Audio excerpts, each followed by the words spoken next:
Conversing is produced and distributed in partnership with Comet Magazine and Fuller Seminary.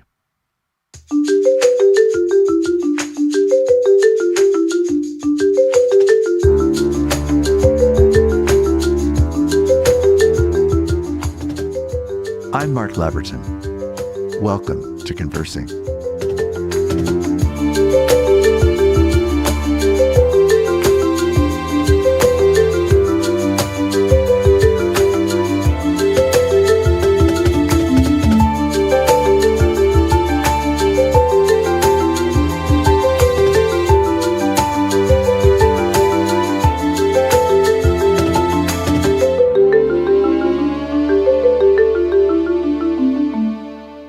I'm delighted today to welcome Mindy Belz as our guest at Conversing. Mindy is a journalist who has covered wars and victims of conflict in Afghanistan, Syria, Iraq, Sudan, and the Balkans. She recounts some of the tremendously painful and difficult military, health, and economic challenges around the world. Her work appears in the Wall Street Journal, the Plough Quarterly, and other publications. The New York Times calls her, quote, one of the bravest and best foreign correspondents in the country. Today, as we welcome Mindy, we do so acknowledging that we're facing one particular devastating decision of the new administration, which is the end of PEPFAR, the best response that the world has made to the devastating global HIV/AIDS crisis. She's written a recent article that she posted in her Substack, which is in the notes. It's an article that simply highlights the history of PEPFAR and its incredibly positive, life-giving, life-sustaining impact, not just in the past, but still currently.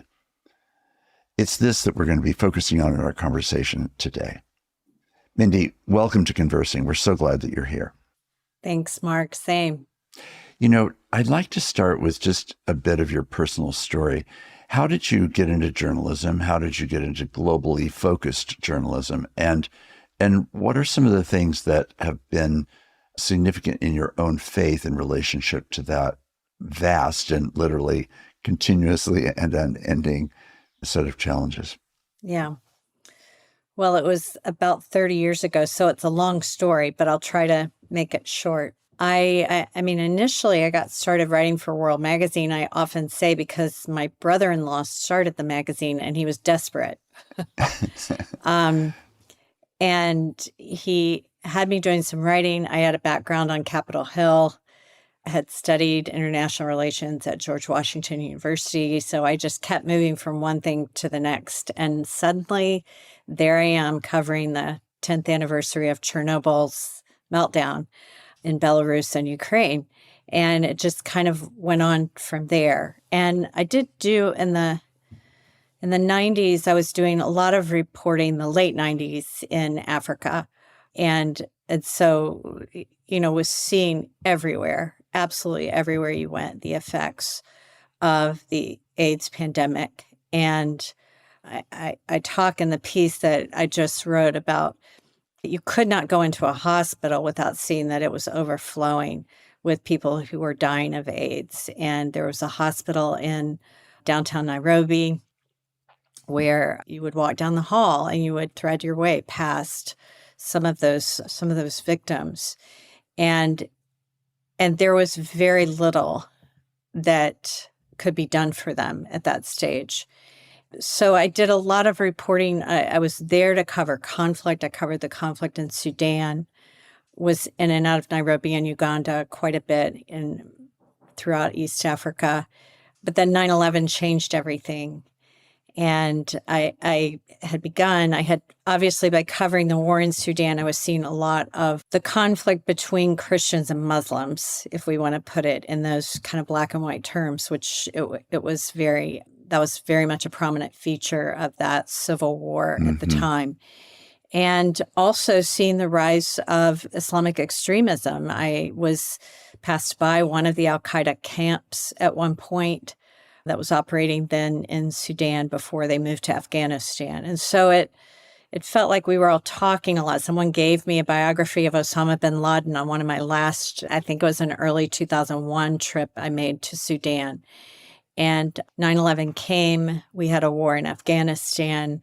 I began going to the Middle East more, and soon I was just going to Iraq over and over again and watching learning so much. Right. I just, you're always an apprentice to this process. Right. Yes. And discovering Christian communities I did not know existed in the heart of the Muslim world, watching those communities be forced to flee their homes over and over again until we came up to 2014 and you had the rise of ISIS, and they took over a third of Iraq and much of Syria. And so I found myself going from, initially getting into Iraq by crossing the Tigris River from Syria.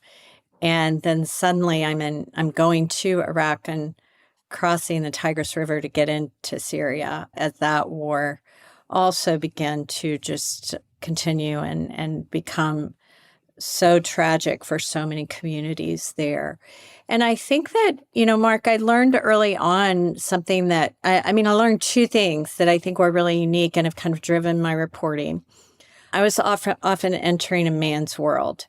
I was often walking into one of the biggest faux pas I made was walking into a room and very American-like sticking out my hand to shake the hand of a local sheikh. And that was the wrong thing to do. And I had to learn the rules of the road. I had to learn what it was like as an American Christian woman to interact with Muslim men, to have them as drivers and translators and things like that. And then one day it suddenly occurred to me, I was taken away from some Muslim men I wanted to interview and taken to lunch with the women because I had to eat with the women. And I was pretty resentful of that to begin with, because I was not going to get to talk to the important people. And then I had this beautiful lunch where I learned so much about what these women's lives were like. And I suddenly realized I had this incredible privilege of being a woman, being a mother, and being able to enter into family life with people in these situations. And along the same lines, I would go to the U.S. military was doing press briefings in the green zone of Baghdad every day. And you go to these press briefings and learn nothing. And if you ask someone in the green zone about like the craters that U.S. bombs had created in the streets of Baghdad, is there a plan for fixing these people? This is an advanced society here where they have sewer and water. And I'm staying with a family out in Baghdad that has no water, no sewer, and is now dealing with 3 hours a day of electricity. And people in the green zone didn't know about these things. Mm-hmm. And I had a moment where I left the green zone and thought, I'm not going back. And so all to say that my focus became not so much what the headliners were doing in the middle of these conflicts, but how the people were surviving, how they were continuing to live. And I think about that a lot as a really important, privileged perspective that I had because, since that time, we've all experienced a pandemic. Mm-hmm. We've all experienced some of the conflict in the world. We've all experienced some terrorism and violence and things like that. And this is a part of life in a broken and fallen world. And so learning from women, from men, from children, incredible resilience in the face of terrible breakdowns is something that I just consider a real privilege of my work. Right. It is an extraordinary thing to imagine that array that you've just painted so swiftly and clearly about the devastation again and again and again and again and again in all these different settings that you've been exposed to. And while I know you were doing your job as a professional journalist and that you were capable, partly, I imagine, through that, to be able to cope with all of that you were seeing because you were there as a professional reporter, feeling a responsibility to tell the stories. But how did you cope with the trauma of exposure that you were having? And how does that still affect or not affect you as you go to these various places? Yeah, it's a little bit of a tender question. I think that I did have a lot of good training. and a lot of good support for the most part on these trips. And that would allow me, I had a pretty strong, especially in the early days, strong idea of my job was to be a witness for those who couldn't be there. And so that gives you a certain responsibility to stand up and be brave. Yes. In Sudan, probably around 1999 or 2000, we went into a village. I was with a local Sudanese NGO, and they knew that there were people who had just fled some fighting. It was a village I wasn't planning to go to. I didn't know anything about. They didn't know what we were going to find there. When we got there, we found people starving. We found people who were holding their babies, scooping up water from a just barely a puddle in a gourd and dripping water into their babies' mouths. And the photographer who I had taken with me on this day said, I think you need to come over here. And there was a tiny child. Turned out the mother said she was 3 years old, but she looked like she was about 6 months old, who was lying on a blanket and just, sort of like a tiny bird you could see every bone in her body. And they had laid her down because there was nothing more they could do for her. And she died of starvation that evening. It was a very hard thing. The photographer and I looked at each other and I said, take photos. And I began trying to talk to the mother. And it was a very, very hard and challenging thing. But those photos went on the cover of our magazine at the time. It's I think the first time, maybe the only time I've gotten a call from the State Department asking me for the coordinates of where I was, because it was a place that was very hard to find on any map. And there were actually supplies flown into this area because that camp, we were just seeing that, a spontaneous camp. And that camp by the next week had tens of thousands of people in it. And many of them there was a terrible outbreak of measles there. And so there were groups that were actually able to get supplies flown in and to help them. But those are things that don't leave you. And I think that for Americans, we always get to walk away. I'm really aware in whatever hard situation I'm in, there's a little voice at the back of my brain that's saying, don't forget, you get to go home. Mindy, thank you for giving us such a vivid sense of what your journey and your experience and your heart work, as well as your head work and your public work and your writing work all involves. I want to turn to this question of PEPFAR, and you've published just recently a really helpful summary of what's going on with PEPFAR because of the administration's decisions about ending PEPFAR support and Congress failing to act on the PEPFAR proposals that were before them. So I'd like you to just very briefly summarize again what PEPFAR is, how significant it has been in its help, and what the meaning of this sudden abandonment of our commitments is going to cause. PEPFAR is the President's Emergency Plan for AIDS Relief, which was passed by Congress, instigated, I should say, by President George W. Bush in 2003. What I think many people would call the height of a global pandemic in HIV/AIDS prevalence, HIV/AIDS deaths, et cetera. And in the time that the program has been around, it was an incredible lift. It authorized up to about $5 billion a year in funds that would be used to treat HIV/AIDS across the globe in about 50 to 60 countries. That varied year by year. I think what's really significant, it was the first time that the United States had committed this kind of funding to battling a single disease. It was trend-setting in that it strengthened the UN programs that were battling AIDS. It strengthened European programs that were battling AIDS. It also put a level of just elevated the platform to the degree that it became a healthcare priority around the world. And keep in mind that AIDS had become something that was almost 100% fatal. So there was And as antiretroviral drugs came on the scene that were not curing the disease, but were suppressing the virus to the point that people no longer experienced the kinds of symptoms that were leading toward usually death that would often come from other things, from secondary things. And the drugs were suppressing the viral load. And once that happened, it quit spreading quite as fast as it normally would. So this is just to give you an idea of the level of complexity.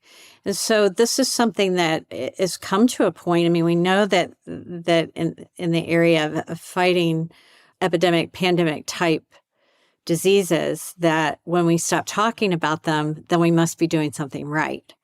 And I think until the move by the Trump administration, most people probably didn't think about. Few people would know what PEPFAR was. They weren't thinking about the fact that the United States was underwriting this global program. But keep in mind, we still don't have a real cure for HIV. And therefore, we are in this situation of constantly having people on medications that will suppress the ability of it to translate into a deadly disease and the ability of it to spread widely through populations.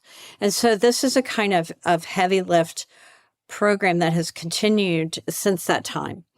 And the complexity is, I mean, I'm struggling to figure out how to even explain what the dismantling does, because the dismantling, when the Trump administration began slashing contracts that it had with its partners where these funds were going around the world, it was done entirely indiscriminately.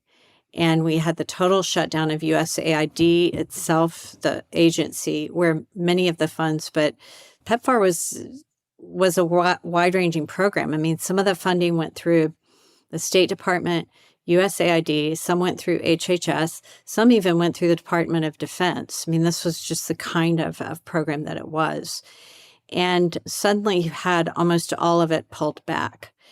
And I would also go back, and I should have said this at the beginning, to say that Congress had reauthorized this program multiple times, I believe 4, but I'm not 100% sure on that. But they had revisited it. They had shown oversight over it. There had been hearings, and increasingly, whereas in the beginning this was a program that conservatives and liberals were largely on board with because it had something in it for each one of them, over time, it became something that conservatives were challenging. And they did so because they were saying that it was not pro-life enough, was the latest. There was a real reauthorization battle in 2023. But it did pass, and it passed after extensive oversight by Congress. So in this, it's important to say that, because right now the situation you have is that the Trump administration has basically shuttered the program, and they have done so without the oversight of Congress, without revisiting this in any way. And Congress, as we have seen since President Trump took office, has shown no interest in exercising oversight. A reauthorization deadline came 2 weeks ago, and it came and went. And there was no agenda item in Congress to take this up and to in any way reauthorize it or move forward with some kind of orderly closure. The medical issues are very complex because you have 20 million people who are currently taking antiretroviral drugs that are funded under PEPFAR.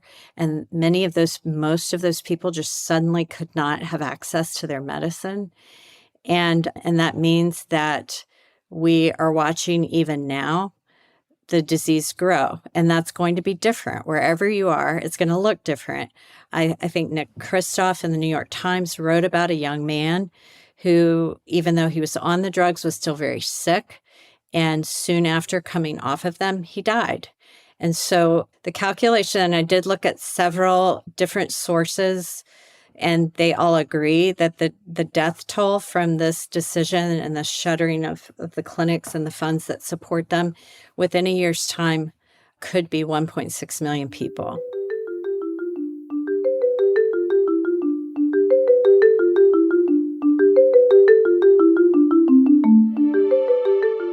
I'm Mark Labberton. Thanks for listening with me.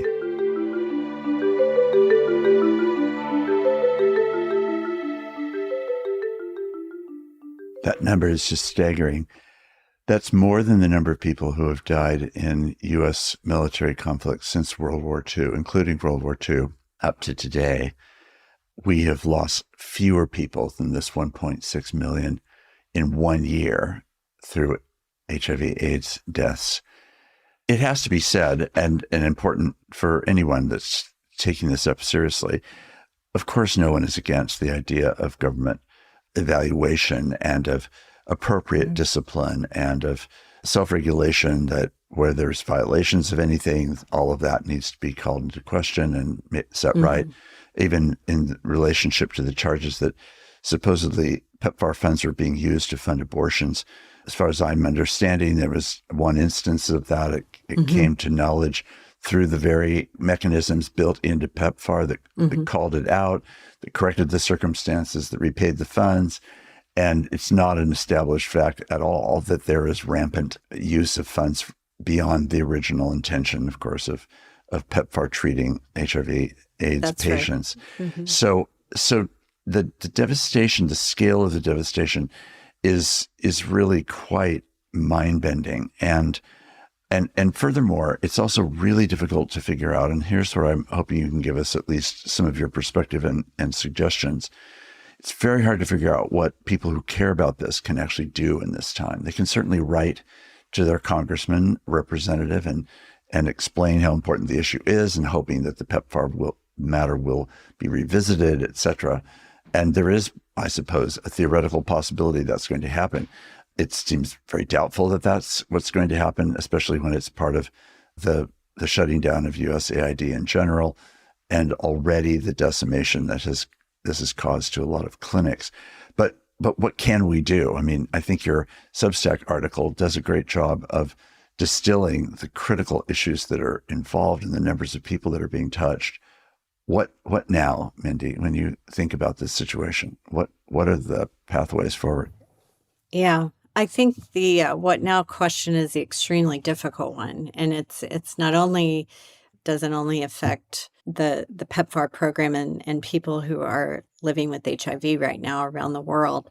It affects many of the issues that we're seeing where agencies are suddenly shuttered, where deportations seem to be happening at a rate above and beyond criminal cases, which is what we were led to believe would be the initial targets. So I think that there are like two running levels for answering this question. And the first is, yes, I think it is helpful to be contacting members of Congress, elected officials, the healthcare committee, the health oversight committees, and that sort of thing. And I think also we all know candidly that seems to be of little value. We have Congress that just is not exercising its own proper oversight responsibilities right now. But I want to think that we're maybe not even in the middle of something. We're maybe just at the beginning of something. And I think we all have to figure out how we work through the long-term battle that we are in around how we do government, how we do information, how we sort through the role of government. And one of the things that people will say about, and so there's a lot of education and a lot of conversation that has to happen. And those things can happen at our dinner tables. They can happen with our neighbors. They can happen with our local officials too. My own congressman, my own Republican congressman was one of, I think, 2 or 3 who held a town hall over the last couple of months. And that was a very useful forum for bringing up all kinds of issues, and this would be one of them. I simply think that in the sea of all of these changes, government changes that we're seeing right now, we all have to decide which are the ones that, and I as a journalist have to decide which are the ones that are critical. And as I saw this 1.6 million figure and then heard the physician researcher at Johns Hopkins, who I quote in the article, give this astonishing picture of it, it made it a critical issue for me.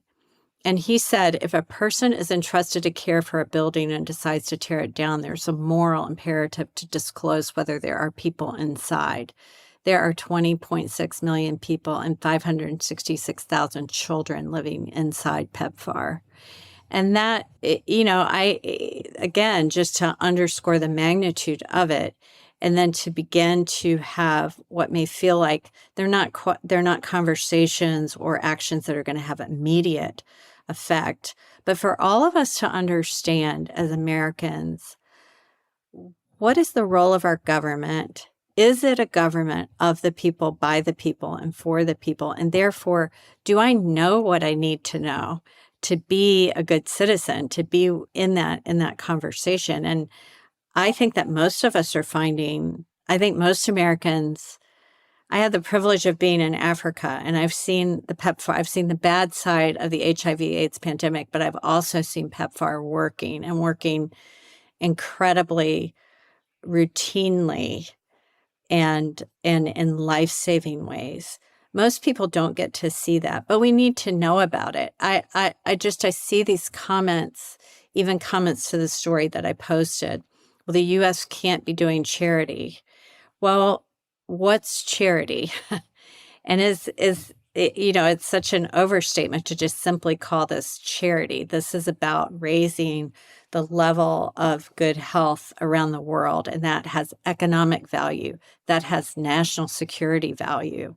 And I dare say that many of the people who are saying these things could not have told you what PEPFAR was 2 weeks ago. And so I think we all are being forced to be pulled out of a kind of an urgent chasing the tail of a dragon kind of mindset, and taking steps back and being more thoughtful in how we approach these issues and how we talk about them is to me maybe feels not doing enough, but it is where we have to begin. Well, I think you're right. That is, I think, given the circumstances that we're facing on this front and on many other fronts, it's about a long and agonizing process of conversational change and of a place for understanding a moral conscience by America in relationship to the wider world. And certainly God doesn't need the United States of America, and God's compassion and mercy and justice sometimes intersects with life in America, and it sometimes doesn't, depending on who you are and what color of skin and what gender you may be and what your sexual orientation may be. All these things are things that I believe God cares very deeply about. And yet, certainly as a nation, among nations, the thought that we want to be a moral nation suggests to me that we are needing to call our nation not to a Christian identity, which I think is the false attempt of Christian nationalism, but to a moral identity that people of faith, little faith, no faith, other faiths can enter into and share. And I think some element of that has been operational in the United States for a very long time. And now all of that is being dismantled and being labeled, as you say, by a really cheap word like charity, as though there's no wider frame than simply compassionate sentimentality, as opposed to something that's really taking the moral realities of the world and all of their urgency seriously. And not pretending that we need to be, as we've sometimes tried to be as a nation, the healer of the nations, but to say that we should actually be the a force for taking these issues with great national seriousness and not just repudiating it because it's not inside the boundaries of our own country.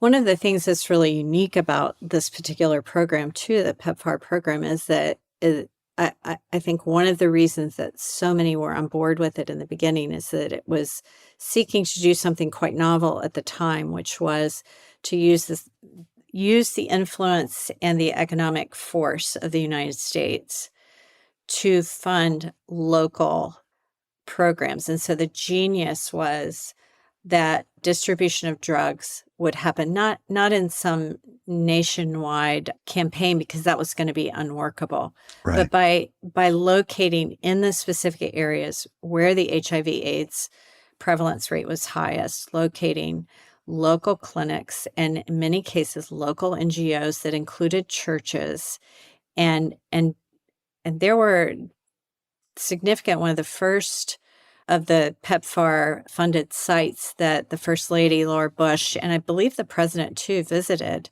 was in Uganda. And it was a church-run site. And so you've had this incredible partnership.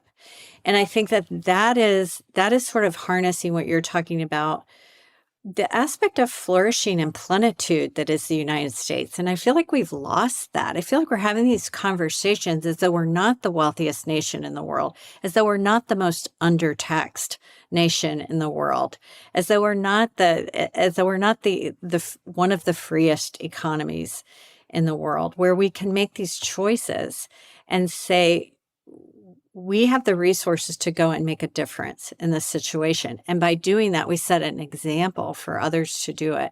And there has been this long trajectory of PEPFAR moving resources into local communities. And by bringing those people along, training new levels of healthcare workers, it's like a 5-year, there were all these goals set up for 2030, at which point they would be turning lots of this program over to local authorities. And at that point, the U.S. allocations of funding for PEPFAR have been flat for over a decade. You could argue that they're a lot, but on the scale of what healthcare programs cost, and a program of this scale, $5 billion a year in 50-some countries is not a lot. And it had been flat. It had never gone up. And it would probably be starting to scale back after 2030, but with success. And I feel like we have adopted an attitude of scarcity and pulling in and not seeing ourselves as people who are able and equipped to give hope and to give real healing to other parts of the world. And I think it will do something to us that we have become this way. It was a number of years ago, before PEPFAR, that I made a trip to Uganda. And while I was there, I was visiting people with HIV/AIDS, among others. And about 2 or 3 years later, I was back in the same village and meeting with a group of people as I had done in the previous trip. And I didn't realize, and they deliberately kept it from me, that the people in this one group were the same people that I had met pre-antiretroviral drugs. Mm. And I had pictures in my mind, which I'd kept vividly in front of me, of what that first group looked like. Mm-hmm. And when I came into the second group, these were not those people, because the earlier people were really in the process of dying, and you could just visually see this. And I remember them being so astonished that, for example, that my colleague and close friend, David Zach Neringier, and I went around and shook everyone's hands and prayed for them. They were surprised that had happened, because at the time there was still that skittishness around how HIV transmission actually happens.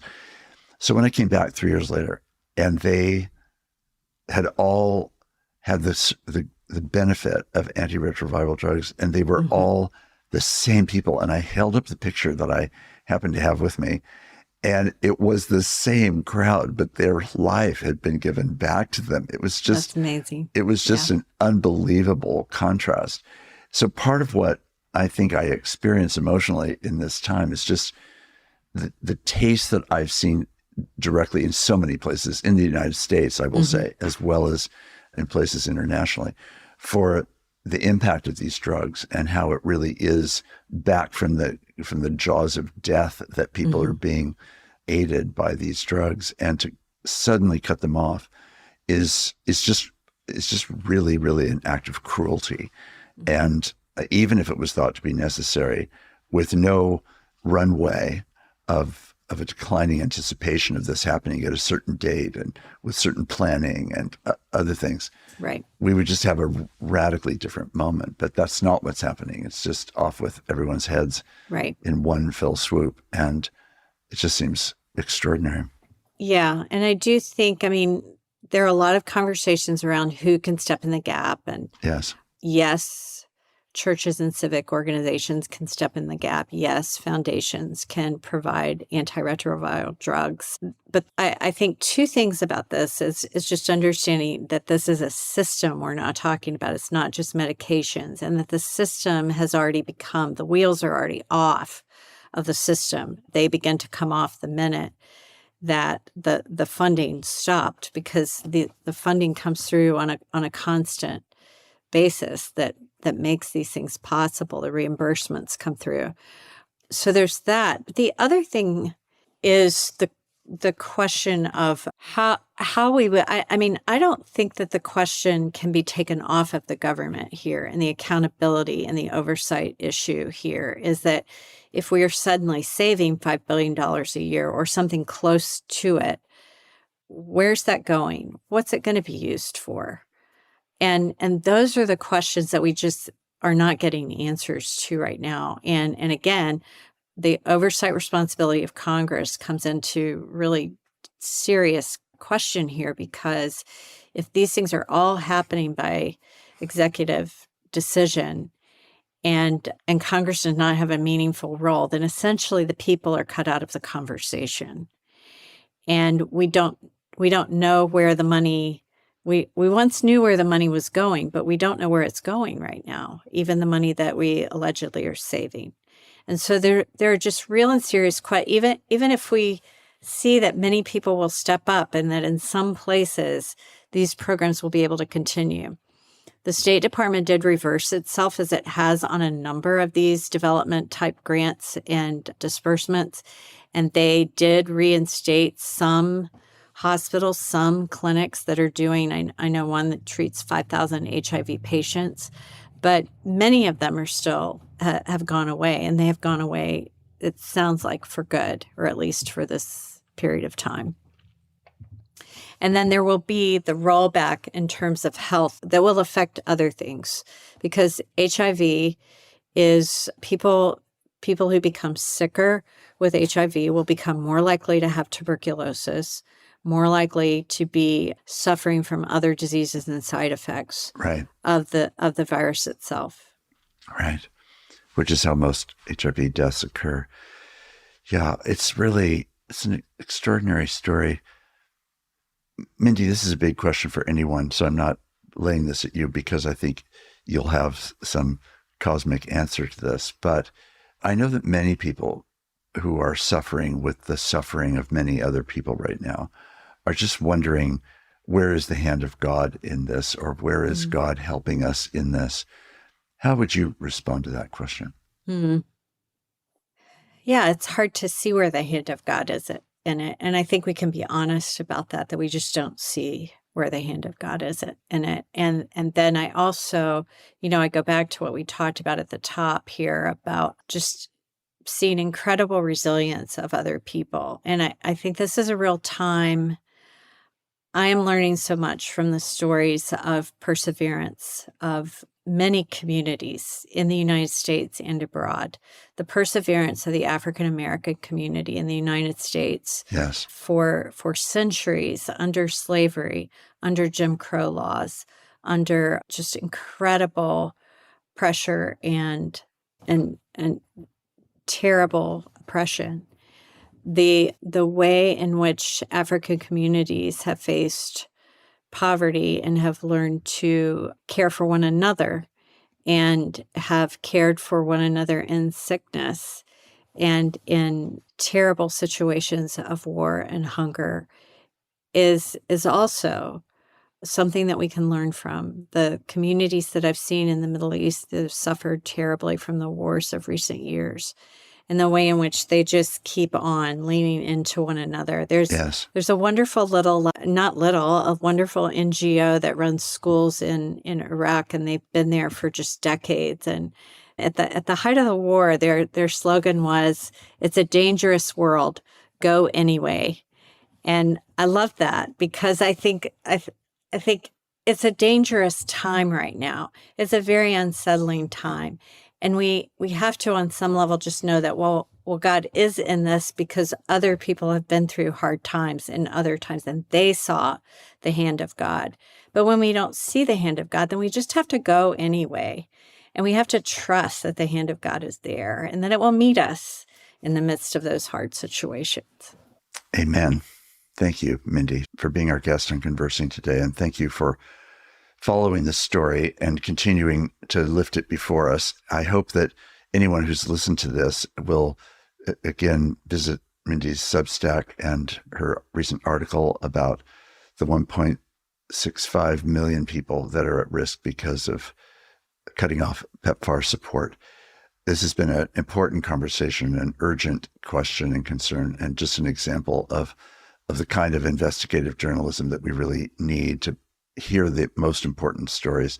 And surely this has got to be one of the most important ones. Thank you again very much for being here. Thank you, Mark.